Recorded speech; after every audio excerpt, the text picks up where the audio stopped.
Good morning all. இன்னையோட current affairs என்னென்னு பார்த்துருவோம்.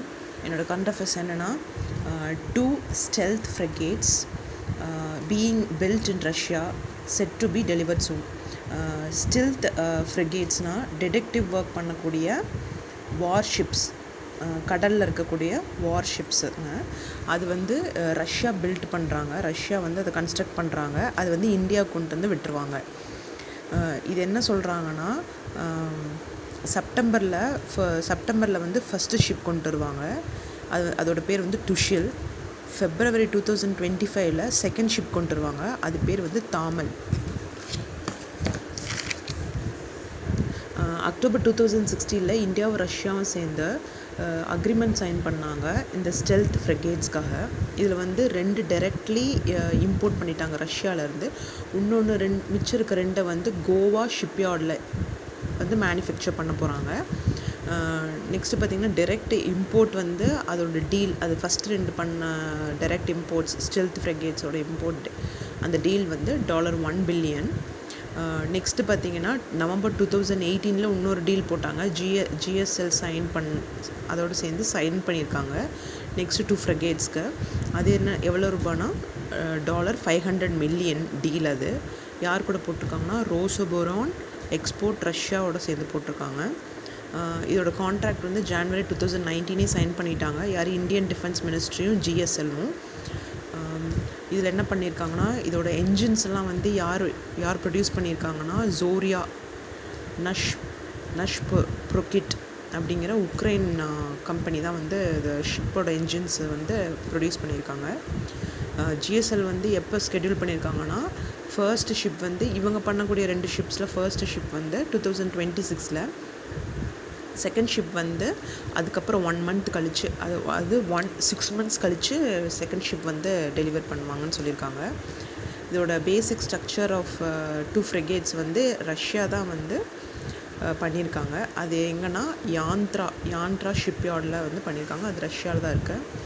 அதேமாதிரி பார்த்திங்கன்னா, இந்தியன் ஆர்மி ஆல்ரெடி வந்து இந்த மாதிரி 6 ஃப்ரிகேட்ஸை வந்து ஆப்ரேட் பண்ணிகிட்ருக்காங்க. அது ஒவ்வொன்றும் வந்து 4000 tonsன்னு சொல்கிறாங்க. செகண்ட் கரண்ட் அஃபேர்ஸ் பார்த்திங்கன்னா, ட்ரேட் டெஃபிசிட் வந்து வைடன் 9.4%. இம்போர்ட்ஸ் வந்து அவுட்பேஸ் எக்ஸ்போர்ட்ஸ்னு சொல்கிறாங்க.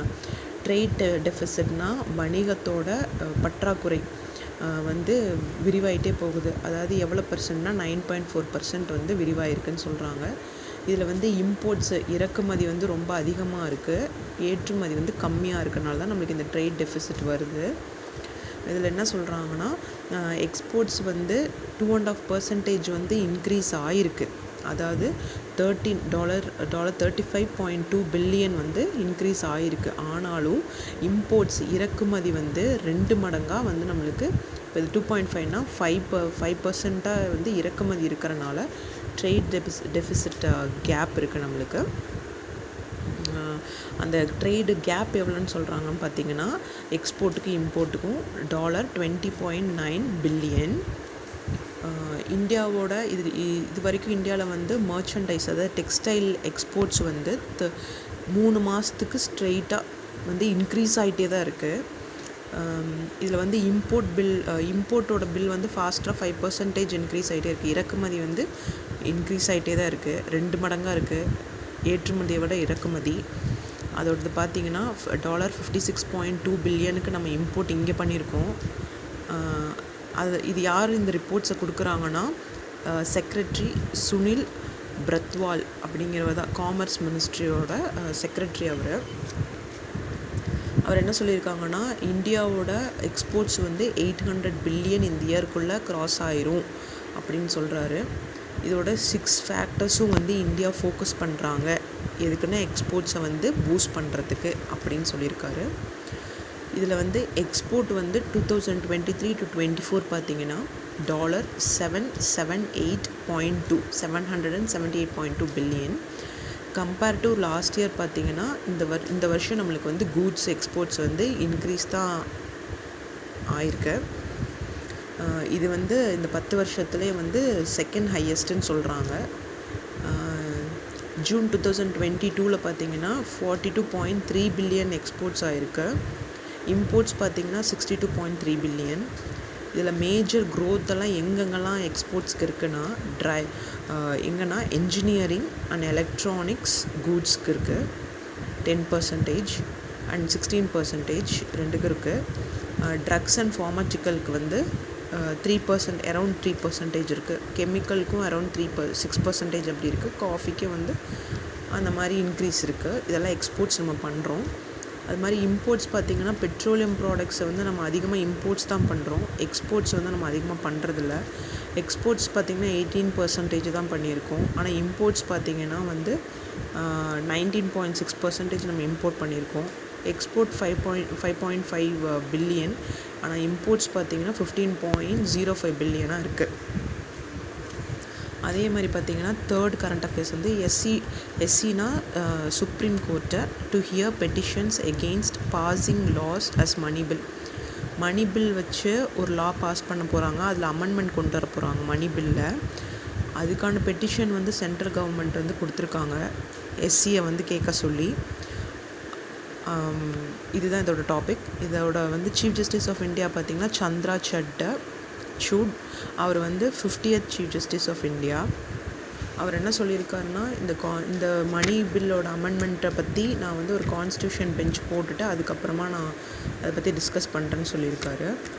2019 இதே மாதிரி தான் ஒரு விஷயம் வந்துச்சு மணி பில் பற்றி, அமெண்ட்மெண்ட் பற்றி. அது அப்போது யார் ஜட்ஜாக இருந்தாங்கன்னா ராஜன் கோகோய்.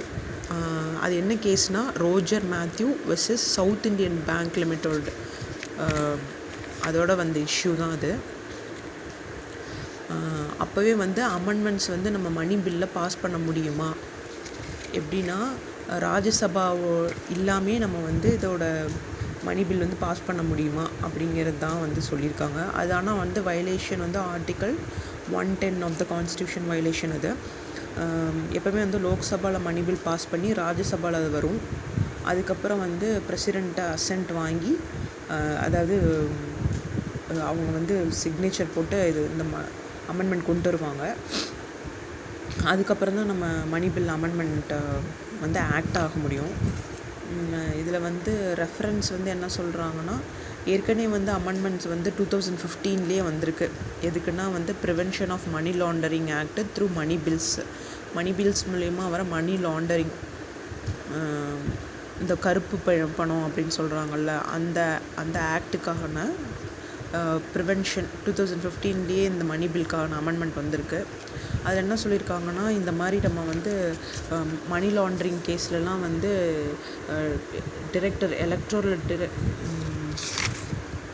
என்ஃபோர்ஸ்மெண்ட் டைரக்டரேட்டுக்கெலாம் வந்து இவ்வளோ பவர்ஸ் கொடுக்குறது சரியா, அவங்கள்ட்ட திடீர்னு அரெஸ்ட் பண்ணுறாங்க, அவங்கள ரிமாண்ட் பண்ணுறாங்க, இதெல்லாம் சரியா அப்படிங்கிறத வந்து அந்த இது ப்ரீவியஸாகவே இந்த மணி பில் ரிலேட்டடான அமெண்ட்மெண்ட் வந்திருக்கு.